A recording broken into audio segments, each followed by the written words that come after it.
So from an entry standpoint, that's it. Every day, a manager is going to log in and they're going to enter their sales, their labor, and what did we buy today. And remember, this entry can be accomplished on either a cell phone, a tablet, or a computer.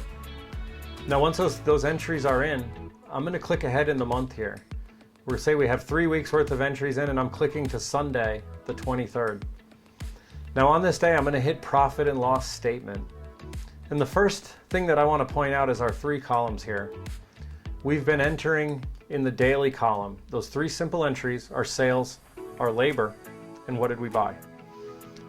They're adding up with that daily operating expense. Remember, a little bit of your rent every day, a little bit of your manager's salaries. And these 3 entries are giving us our month-to-date numbers.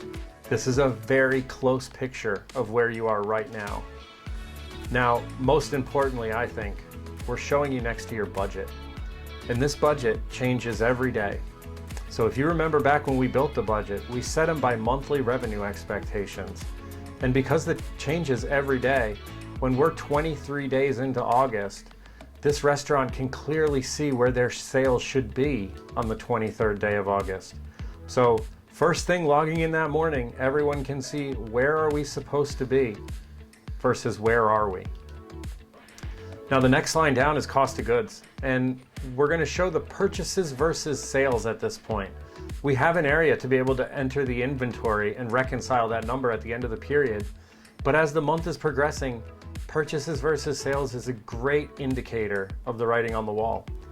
Now when I click on cost of goods, we can see here that our food is doing great, our beer is doing great, wine and liquor, there's an opportunity. Now I say opportunity, and I know that food you're spending the most money on here, but when we're looking for profit everywhere, we need to be able to identify this. We have 8 days left in the month right now. Our hope is that this restaurant sees with 8 days left that we're already over budget on liquor. We're going to need to be smart about our order. The worst case scenario is this restaurant does not see this information until the month is over and they completely stock up the bar.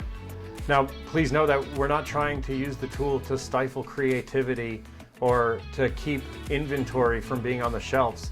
The idea is smart purchases. Restaurants are a game of pennies, and the snowball effect is real.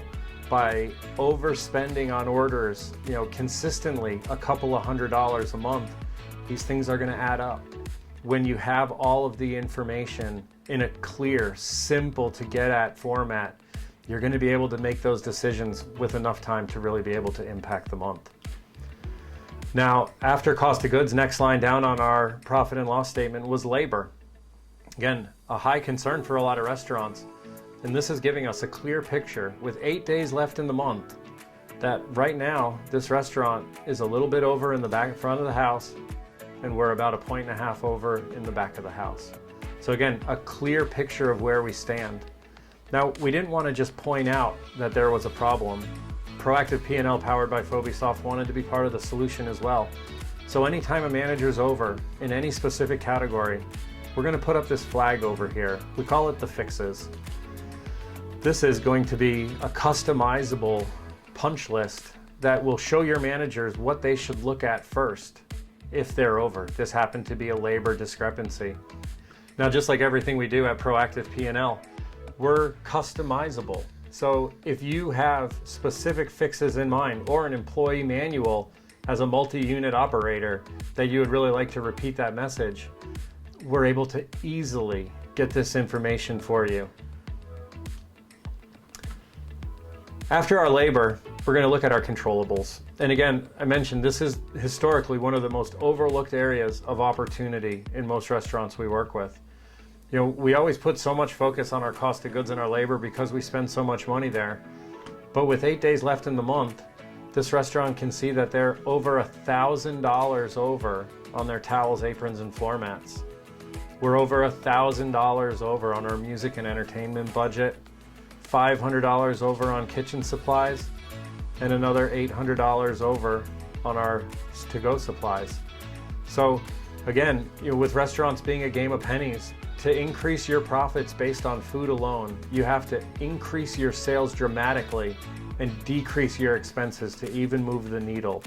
But when you can take an honest look, step back from 30,000 feet and see all the pieces of your restaurant, opportunity is going to uncover itself. And by putting it in red or green, we really want to be able to pull the manager's eyes to where the opportunity might be now.